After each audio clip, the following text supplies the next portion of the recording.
Perfecto. Muy buenas tardes, estimados participantes. Soy Emileta Mayo y hoy tengo el placer de presentarles la cuarta sesión del Diplomado de Derecho Constitucional y Derechos Humanos con el tema Estado Constitucional Multicultural, que será desarrollado por la doctora Nucia Seminario Hurtado, quien es investigadora RENACIT de CONCITEC, abogada y magíster en docencia universitaria, gestión educativa y derechos humanos con especialidad en pueblos indígenas, experta en investigación jurídica, políticas públicas y derechos de personas con discapacidad. Es autora de diversas publicaciones, realizó instancias en la UNAM y Guatemala, colaborando con comunidades indígenas y actualmente es profesora e investigadora en México y Perú. Queridos participantes a quienes nos acompañan desde el aula virtual, desde la plataforma de Zoom y a través de nuestras redes sociales, a través de la transmisión en vivo, les recordamos que pueden realizar sus preguntas durante la sesión, las cuales podrán ser atendidas por la doctora en el momento que mejor disponga.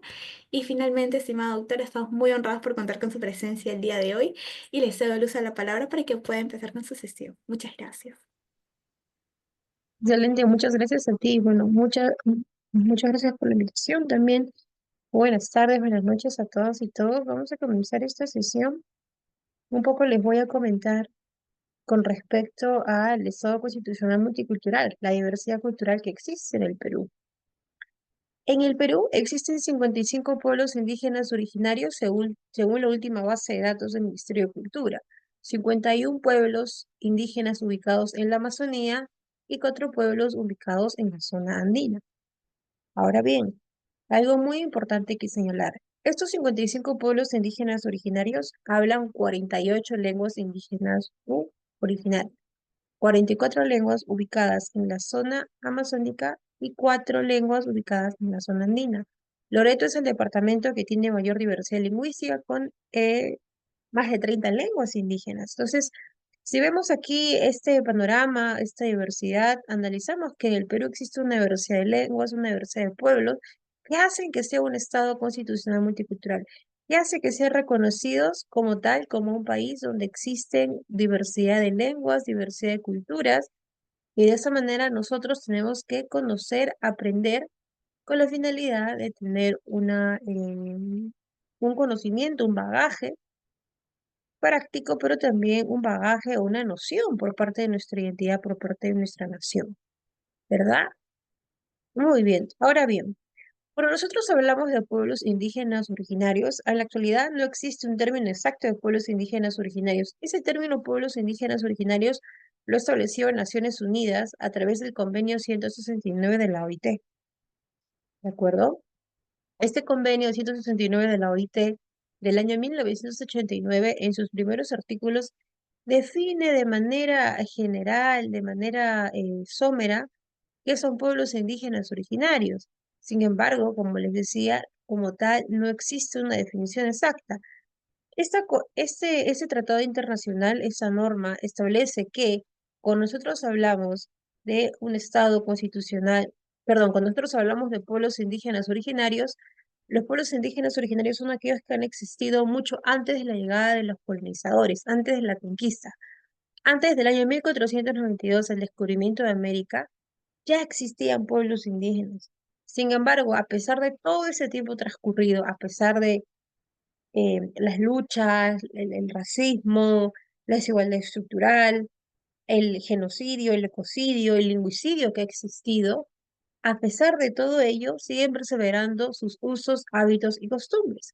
Y aquí el convenio 169 de la OIT lo define en dos, en criterio objetivo y criterio subjetivo. El criterio objetivo es la continuidad histórica, la conexión territorial y las instituciones indistintivas, ¿no? La promoción de la cultura, la religión, la lengua como elementos intrínsecos de los pueblos. Sin embargo, el convenio 169 de la OIT establece un dato muy importante, que de igual manera los pueblos indígenas originarios podrán tener esta calificación o podrán promover sus criterios objetivos, pero el más importante es el criterio subjetivo, el autorreconocimiento. ¿De acuerdo? Muy bien. Lo digo esto porque lamentablemente existe una noción errada de pueblos indígenas originarios, ¿no? A veces pensamos de pueblos y creemos que es una zona no contactada, que es alejada, y eso no es cierto, ¿verdad?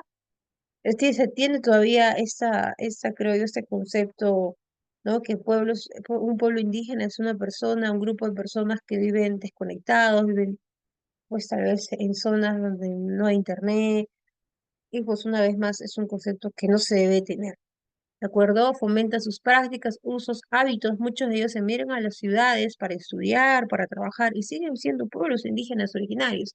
El hecho de que un miembro, un pueblo indígena originario estudie una maestría, un doctorado, hable su lengua, no significa que ya no sea parte de un pueblo. Acuérdense que lo más importante es que se autoidentifique como tal y siga promoviendo sus prácticas e instituciones distintivas. ¿De acuerdo? Y bueno, ya sabemos esta noción general de pueblos, ¿no? Y ese término pueblos indígenas originarios, tal vez son términos que han sido adoptados por los académicos o tal vez por Naciones Unidas, ¿no? Que actualmente en la academia no hay una definición exacta de pueblos, pero pues yo he hablado con muchos de los pueblos en América Latina y el término correcto yo creo que no debería ser pueblos indígenas originarios, debería ser naciones originales, porque ellos son originales y son naciones como tal. Ya sí que vamos a llamarlos en esta exposición naciones originales, originarias, no pueblos indígenas originarios, que son términos que han sido utilizados por organismos internacionales o autores, pues que a veces no, creo yo que no han tenido la oportunidad de convivir con los pueblos. Entonces, por respeto a las naciones originales, vamos a llamarlas naciones originarias. ¿De acuerdo? Bueno, en el Perú, como les decía, en el término que se usa normativamente, jurídicamente, la norma habla de pueblos indígenas originarios, pero una vez más vamos a reemplazar esas palabras. ¿Ya? En el Perú existen 55 naciones originales, como les había comentado, y pues la gran mayoría de naciones originarias se encuentran en la zona amazónica, ¿de acuerdo?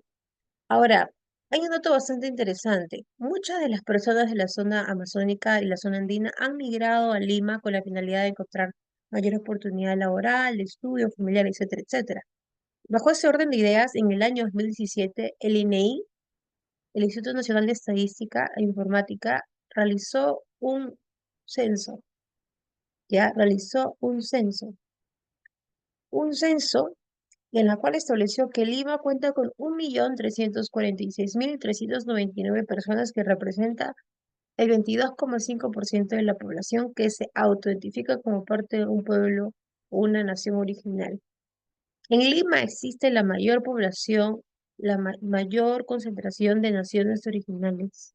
Y el segundo departamento es, no, con 857.000 personas, que representa un 14,3%.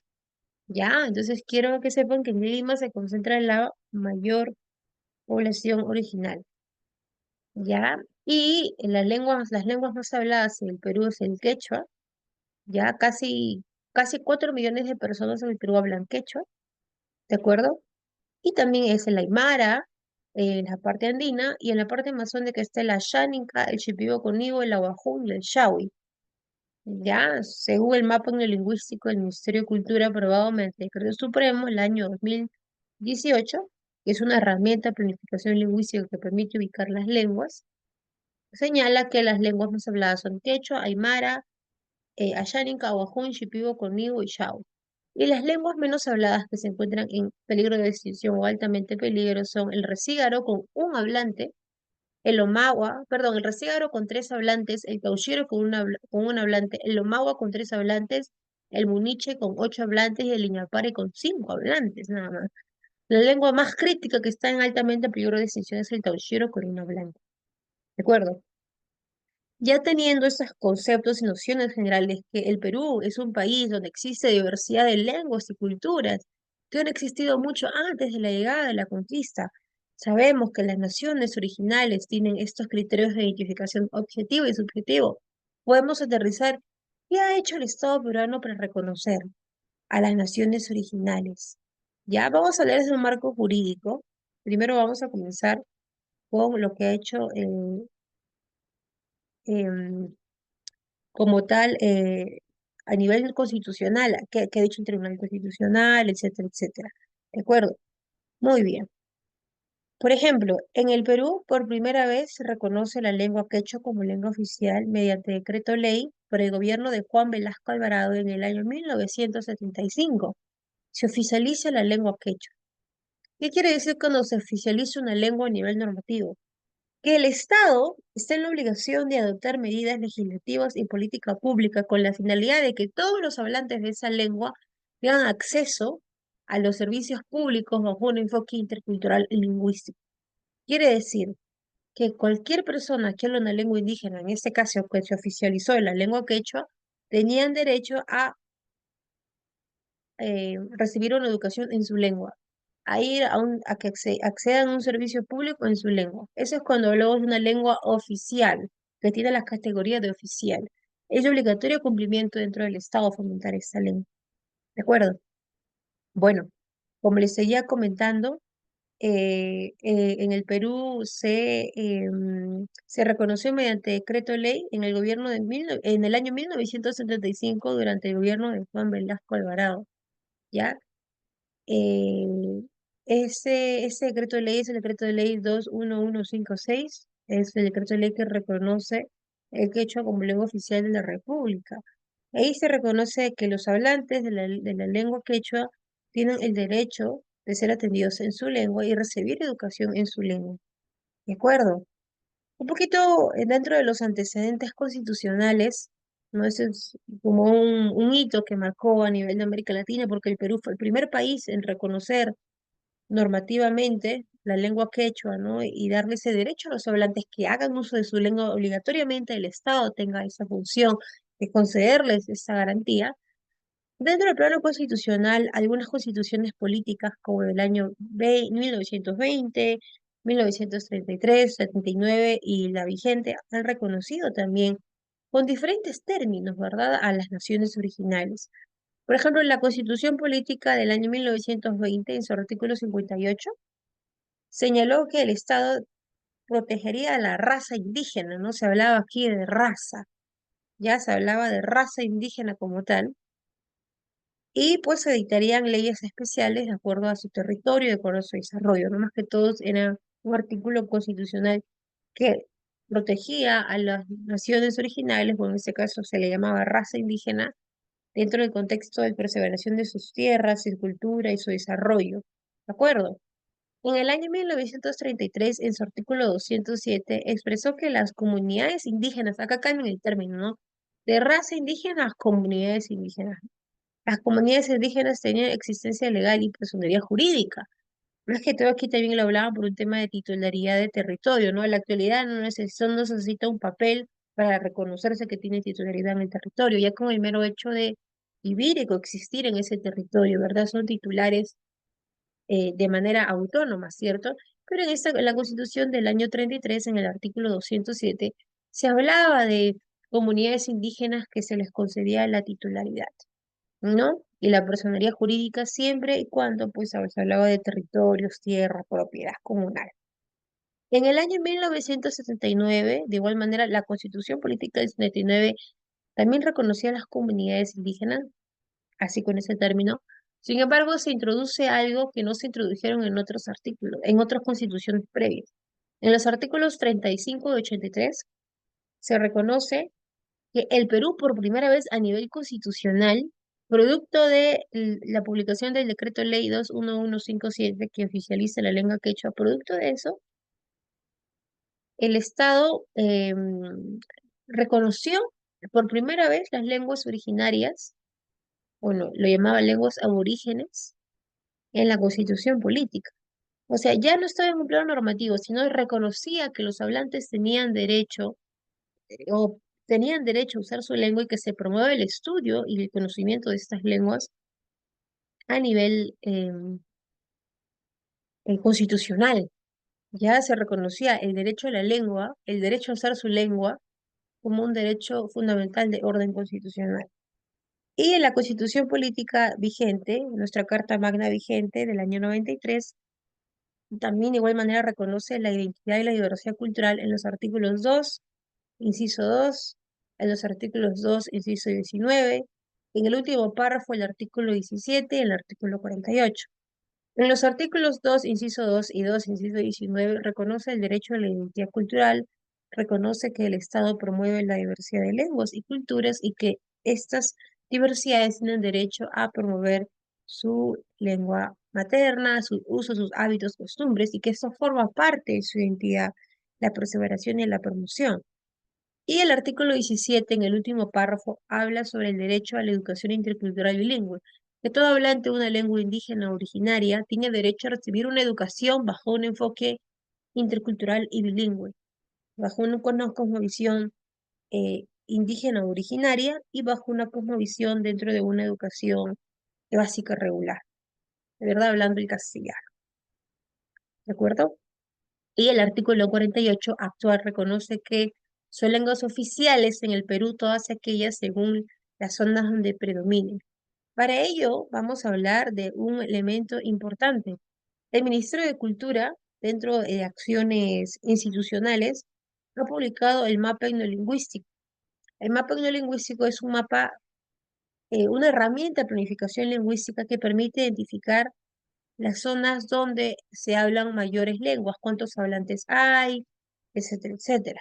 ¿De acuerdo? El mapa etnolingüístico permite identificar ello con la finalidad de que el Estado pueda identificar en qué zonas existen mayor número de hablantes para brindar servicios públicos bilingües. A la actualidad existen servidores públicos bilingües que son certificados por el CINEACE y el propio Estado identifica a esta población mediante este mapa etnolingüístico, que es una herramienta interactiva del Ministerio de Cultura. ¿De acuerdo? Otra herramienta que ha publicado el Ministerio de Cultura como parte de una acción institucional es la lista de pueblos indígenas originarios, ¿no? Ahí se reconoce los 51 pueblos indígenas originarios, que es el término que se usa en el Perú, pueblos indígenas originarios, y de igual manera se cuenta con toda la información, la historia, los usos y costumbres, los tipos de lenguas, las variedades lingüísticas de la lengua, ¿no? Por ejemplo, lengua quechua, existen muchas variedades lingüísticas, quechua chanca, quechua amazónico, quechua pachino, quechua huanca, quechua cusqueño, ¿verdad? Solamente se conoce la lengua quechua, pero se habla de variaciones dialectales según las zonas donde predominen, ¿de acuerdo? Y esta lista de pueblos indígenas originarios, a través de la base de datos de pueblos indígenas originarios que tiene el MINCUL, pues puede identificar, ¿no? Toda la información etnográfica pertinente. De igual manera, el Ministerio de Cultura cuenta con una lista de pueblos indígenas originarios, ¿ya? Y la lista de lenguas indígenas originarias. Ese es un tema bastante interesante que les quiero comentar. Ya se habla sobre las lenguas, las variedades, las familias lingüísticas, no todo relacionado a la participación de las lenguas como tal a nivel institucional. ¿De acuerdo? Entonces, esas herramientas han servido con la finalidad de garantizar y proteger, ¿verdad? Garantizar y proteger los usos, hábitos y costumbres de los pueblos, con la finalidad de poder garantizar sus derechos fundamentales. Otro aspecto bastante interesante, el Ministerio de Cultura también en el año 2015, mediante decreto supremo, aprueba el Registro Nacional de Intérpretes y Traductores de Lenguas Indígenas, que a la actualidad cuenta con 820 intérpretes y traductores. De las 48 lenguas que existen a la actualidad, cuentan con intérpretes y traductores de 38 lenguas, ya con 820 intérpretes. Y en la actualidad, pues han habido más de 30 cursos que ha ofrecido el Ministerio de Cultura para escribir a los traductores e intérpretes y puedan preparar. ¿De acuerdo? Otro aspecto bastante importante dentro de esta acción institucional establecida por con el MINCUL ha sido eh, la división de la capacitación de estos traductores e intérpretes divididos en tres secciones, en consulta previa, justicia y salud. Por ejemplo, en la actualidad de los 820 traductores e intérpretes, 735 están capacitados en consulta previa. En justicia, que es lo que más nos interesa, en 82. Ya 82, en total 82 intérpretes. Y en salud, 6 intérpretes. ¿De acuerdo? Digo de justicia porque a la actualidad el Tribunal Constitucional ha emitido una serie de sentencias de personas que han sido sentenciadas por no conocer la lengua muchas veces y esto ha causado un estado de indefensión. ¿De acuerdo? Y bueno, otras acciones que ha implementado el Ministerio de Cultura también. ha sido, por ejemplo, la Política Nacional de Pueblos Indígenas Originarios, que constituye un acuerdo de una política multisectorial e intersectorial, ¿de acuerdo? De igual manera, esta política busca que se mitigue o que se elimine la vulneración estructural de los derechos de los pueblos indígenas originarios, ¿de acuerdo? Otra acción bastante interesante que ha implementado el Estado peruano, por ejemplo, a través del Ministerio de Cultura, de igual manera ha sido la política nacional de lenguas hacia el 2040, el PLONOTLI. Bueno, era una política multisectorial intersectorial que se encarga de promover las lenguas indígenas en el territorio y promueve como tal la identidad de los pueblos a través del uso de sus lenguas. ¿De acuerdo? Entonces, es bastante interesante cómo el Ministerio de Cultura, ¿no? A través de esta Política Nacional de Lenguas Indígenas Originarias, de Política Nacional de Pueblos Indígenas Originarios al 2030 también, ¿no? Ha podido como tal formar parte de una transformación estructural, porque estas políticas tienen como problema público la desigualdad estructural, la discriminación y vulneración de los derechos de los pueblos, que han sido mencionados por muchas sentencias del Tribunal Constitucional. Yo voy a hablar de unas tres nada más, no voy a hablar de todas, pero quiero que sepan que pues ha existido una transformación, ¿ya? Por parte del Tribunal Constitucional, en el año 2017 se publica la sentencia del caso María Díaz Antonia Cáceres de Tinoco, una mujer quechua hablante, Ancashina, de Carhuaz, ¿ya? Bueno, en este caso como tal, el Tribunal Constitucional declaró un estado de cosas inconstitucionales, pero el punto central aquí, para no entrar en detalle en todo el contenido de la sentencia, reconoció que los pueblos y las lenguas tienen derecho a promover estas características y que el Perú es un estado constitucional multicultural porque en su diversidad alberga estas diversas culturas y lenguas, estas naciones originales, ¿ya? Y como tal deben ser protegidas, pero deben ser protegidas con la finalidad que se les pueda brindar toda la titularidad y las garantías para que de esa manera puedan promover su libre desarrollo y personalidad, puedan promover su identidad individual y colectiva dentro de una esfera cultural, puedan promover sus usos, hábitos y costumbres y puedan continuar con su promoción de su identidad a nivel histórico. ¿De acuerdo? Ya, entonces aquí el Tribunal Constitucional estableció esta novedad, esta sentencia. ¿De acuerdo? El Tribunal Constitucional también estableció algunos aspectos importantes. Por ejemplo, en el Perú se han aprobado algunas normas, como la Ley de Educación Intercultural Bilingüe. También está la Ley de Lenguas, que es la ley que regula el uso, perseveración, desarrollo, recuperación, fomento y difusión de las lenguas indígenas originarias, la Ley de Consulta Previa, entre otros. El Tribunal Constitucional menciona que en el Perú, si bien es cierto, existe un reconocimiento constitucional, normativo e institucional. Sin embargo, no solamente basta que exista esta producción normativa a nivel interno, se tiene que dar un seguimiento, una evaluación con respecto al incumplimiento de estas normas, con la finalidad de que se puedan mitigar de manera progresiva esta vulneración de estos derechos. ¿De acuerdo? De igual manera, el Tribunal Constitucional ha publicado otras sentencias bastante interesantes. Por ejemplo, está el caso Oscar Ríos Silvano, ¿no? Aquí el Tribunal Constitucional analiza una persona que fue sentenciada más de 20 años por homicidio calificado, no era una persona hablante de Shipibo conmigo, que fue sentenciada, no conocía la lengua como tal y se interpuso un recurso de agravio constitucional, llegó al Tribunal Constitucional, y el Tribunal Constitucional estableció que esa sentencia debía llegar a foja cero y como iniciar un nuevo proceso, estableciendo la relación de lenguas de acceso a la justicia. Aquí el tribunal establece que cualquier hablante de una lengua indígena que participe en un proceso judicial y no conoce la lengua, tiene derecho a un traductor o a un intérprete. Un intérprete es una persona debidamente capacitada que transmite de manera oral la lengua. Por ejemplo, acá hay una persona que habla inglés, yo hablo castellano, pero yo no le entiendo. Viene otra persona que me va a interpretar de manera simultánea oralmente. Ese es un intérprete. Y un traductor es aquel que lo hace de manera escrita. Y esa es una gran diferencia. ¿Ya? En la academia y sobre todo en el derecho, no se distingue, ¿no? Pero quiero que sepan que es la diferencia de intérprete y traductor. Intérprete oral, traductor escrito, ¿de acuerdo?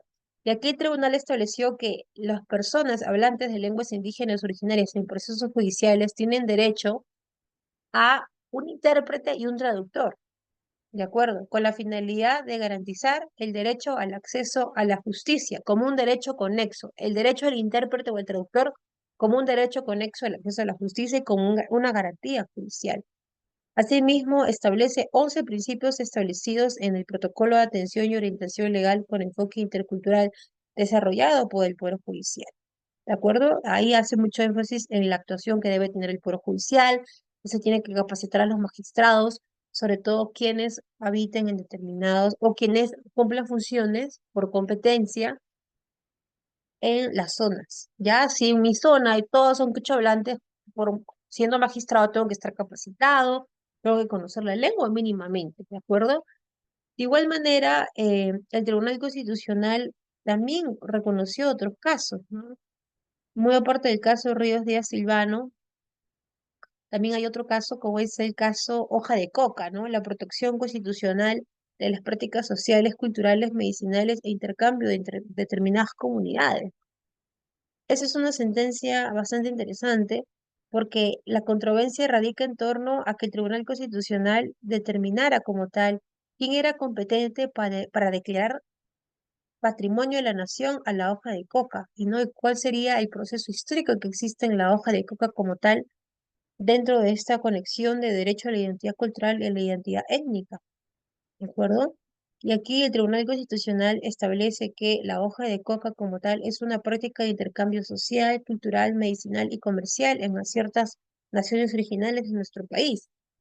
Y que muchas veces estas prácticas, siendo culturales o sociales, tienen una connotación incluso religiosa, tienen una connotación que debe ser protegida a nivel constitucional, también bastante interesante, ¿no? Entonces, vemos aquí algunas sentencias que estableció el Tribunal Constitucional. Yo les estoy hablando de algunas nada más. El Tribunal Constitucional ha emitido muchas sentencias de consulta previa en lenguas indígenas, el reconocimiento de patrimonio. Por ejemplo, hay otra sentencia del año 2016, perdón, 2014, que es sobre el caso de Federación Quichua Huallaga El Dorado, ¿no? Aquí el Tribunal Constitucional aborda el pluralismo cultural que existe en nuestra nación, en nuestro Perú. Y como tal, el Tribunal Constitucional una vez reafirma que en el Perú, siendo un estado donde existen diversas culturas y lenguas que están reconocidas constitucionalmente, se le atribuye la denominación de Estado constitucional multicultural, y bajo ese orden de ideas debe proteger el derecho a la identidad cultural, el derecho a la identidad lingüística como derechos individuales y colectivos. Y para ello el Estado, a través de medidas como leyes, políticas públicas, deben garantizar, ¿no? Asimismo, describe la naturaleza jurídica de los pueblos indígenas originarios, ese es el término que se usa en el Perú, pueblos indígenas originarios, la luz de la Constitución, y aborda la importancia y la eficacia de la consulta previa, ¿no? Y así hay muchas sentencias que emitió el Tribunal Constitucional sobre el reconocimiento de pueblos, el reconocimiento de lenguas, porque el Perú es un Estado constitucional multicultural, bajo la interpretación del artículo 2 inciso 2 inciso 19 y el artículo 48. Acuérdense que el Tribunal Constitucional es el máximo intérprete de la Carta Magna vigente y como tal ha reconocido que los pueblos tienen derechos titulares y tienen derechos exclusivos. Por ejemplo, el derecho a la consulta previa es un derecho exclusivo del pueblo indígena originario bajo el marco normativo peruano. De igual manera, el derecho a la educación intercultural bilingüe es un derecho exclusivo de los pueblos indígenas originarios. El derecho a la salud intercultural, ¿verdad? Yo no soy parte de un pueblo indígena originario. Yo no le puedo exigir al Estado peruano, oye, Perú, garantícenme mi derecho a la consulta previa. Si yo no cumplo con los criterios que ha establecido Naciones Unidas, yo no me autoidentifico como parte de un pueblo indígena originario. Entonces, vemos aquí que en el Perú pues existe un avance constitucional, un avance institucional, un avance jurisprudencial por parte del Tribunal Constitucional. Sin embargo, yo creo que más que tener avances, que es algo positivo, por supuesto, es que existe una transformación. Yo creo que es una transformación que se está dando un paso lento, ¿verdad? Pero no basta que existan políticas, no basta que exista reconocimiento jurisprudencial. Cuando nosotros, la sociedad, todavía tenemos estigmas, todavía existe la discriminación y la desigualdad. Yo creo que todo forma parte de nosotros como ciudadanos, como individuos que formamos esta sociedad y también por parte del Estado, por supuesto, ¿no? Nosotros debemos estar debidamente capacitados, llevar estos cursos, aprender una lengua indígena originaria, de acuerdo con la finalidad de promover un diálogo intercultural bajo el concepto de interculturalidad crítica como política de reconocimiento. No basta decir el Estado, el Estado, el Estado. También nosotros tenemos que ser parte de esta transformación, de este impacto, con la finalidad de que pueda mitigar esta vulneración y esta discriminación estructural que coexiste en el Perú. Lamentablemente coexiste en el Perú. Falta de oportunidades, discriminación en el ámbito laboral, en el ámbito social, en el ámbito personal, discriminación, racismo, estigma, patrones, lamentablemente, que en el Perú siguen existiendo por parte de la sociedad. Y yo creo que va a la par, ¿no? No solamente los avances normativos, también va a la parte social. Entonces, yo creo que es eso. Bueno, no sé si tienen alguna duda, alguna consulta.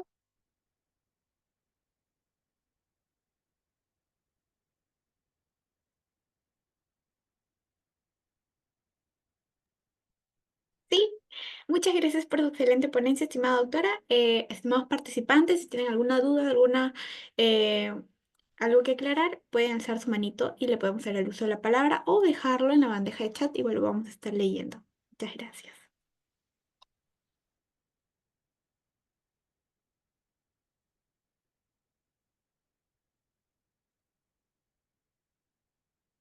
Sí, adelante. Bueno, Sí, perfecto. adelante Bueno, la persona que ha levantado la mano. ahorita un gusto, doctora. Bueno, antes que nada, muy buenas noches. Gracias por la ponencia. Mi pregunta es un poco más el tema de la denominación de la Constitución. Por ejemplo, se me viene a la cabeza el caso de Bolivia, que su Constitución se hace una denominación exacta y he leído en comentarios que eso termina beneficiando porque da una mayor publicidad al tema. Es da una comprensión directa de la postura que el Estado tiene sobre esa materia. Entonces, no sé qué opinaría si en el caso peruano se debería plantear algo así o no lo considera adecuado. Ajá. La constitución política, la constitución plurinacional boliviana del año 2009, ¿no? Establece que Bolivia es un estado plurinacional. Incluso Bolivia en sus primeros artículos, ¿no? En el primer artículo de la constitución, habla así: Bolivia es un estado plurinacional y reconoce a sus 36 lenguas. Incluso Bolivia en su constitución lo denomina, no lo denomina pueblos o comunidades, como en el Perú la constitución política le dice comunidades campesinas y nativas, que es diferente a pueblos indígenas originarios. No hay una denominación exacta de pueblos indígenas originarios en la constitución política, pero sí lo hay bajo un reconocimiento jurisprudencial. No, Bolivia habla que los pueblos, le dice, son naciones indígenas originarias campesinas. Me parece bastante interesante. Sin embargo, el Perú va a formar parte del sistema universal y el sistema interamericano de protección de derechos humanos, y a través de la concepción de eh, la cláusula abierta, ¿no? Clausus apertus de la Constitución política, se pueden ampliar el reconocimiento de los derechos fundamentales bajo este enfoque, ¿no? Y bajo que el Perú forma parte de tratados internacionales. De mi parte, considero que como tal, que esté expresamente en la Constitución debería ser lo más adecuado. Sin embargo, el Perú ha pasado por un proceso de diferentes tipos de procesos sociales y procesos históricos que lamentablemente no han hecho que muchas de las naciones originales sean reconocidas constitucionalmente. Entonces, esa pregunta me parece interesante. ¿Por qué en Bolivia, de su constitución política del 2009, sí lo reconoce con los términos de los pueblos? Porque ellos dicen son naciones indígenas originarias campesinas. ¿Por qué en el Perú se habla de comunidades campesinas y nativas en la constitución, que tiene otro concepto que es diferente a pueblos indígenas originarios, naciones originales? Ya, me parece bastante interesante esa pregunta, ¿no? Desde mi perspectiva, sí debería incluirse ese término netamente, pero el hecho de que no esté ahí no significa que no esté de manera expresa, ¿no? Está ahí, pero todavía no está textualmente, ¿no? Y está ahí porque el Perú forma parte del convenio 169 de la OIT, Y por parte del sistema interamericano, la Corte Interamericana, a través de su competencia contenciosa y consultiva, que el Perú forma parte, ha desarrollado una serie de jurisprudencia, ¿no? Por ejemplo, el caso Sarayaku versus Ecuador, es el caso Tío Tojín versus Guatemala, el caso Maya, la comunidad Maya Cachiquel de Supango versus Guatemala el año 2021, y expresamente habla que los países que forman parte han ratificado la competencia contenciosa de la Corte, lo que establece esa sentencia es vinculante, ¿no? Y ahí se reconoce que los pueblos o las naciones originales tienen reconocimiento constitucional. ¿De acuerdo? Pero sí me parece pertinente que debe ser reconocido. Y con el término que las naciones se reconoce, porque ustedes pregúntenle, por ejemplo, a un pueblo indígena originario, ellos le dicen, yo no soy pueblo, yo soy nación. Yo soy la nación Yanesha, yo soy la nación Shipibo Kunigo, yo soy la nación Quechua, yo soy la nación Oaxum. Naciones originarias. Yo creo que ese es el término correcto. Ya, pero en el Perú, pues las normas las hacen personas que a veces no tienen contacto con ningún pueblo. Por eso es importante la participación de los pueblos a nivel normativo, para que ellos también puedan expresar a través de las comunidades, a través de las representaciones, el término más adecuado que debe ser para ellos. No, no todos van a coincidir, pero pues al menos debe haber un consenso como tal.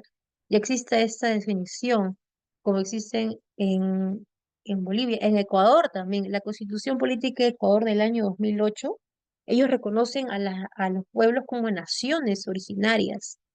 En Ecuador existen 18 naciones originarias, ellos los reconocen como tal, nación originaria o nación ancestral. Entonces vemos cómo cambia la definición en cada país. Bueno, en el Perú, pues, se habla de pueblos indígenas originarios, que es un término errado totalmente. Yo no estoy de acuerdo con ese término. Jurídicamente hablando, así se le denomina en el Perú. Están en las leyes, en las sentencias del Tribunal Constitucional. No estoy de acuerdo personalmente. Debería ser nación original como en Bolivia o como Ecuador, o nación ancestral tal vez, porque es como se identifican mucho de las naciones. Pero bueno, sí, eso de ahí. ¿Alguien más?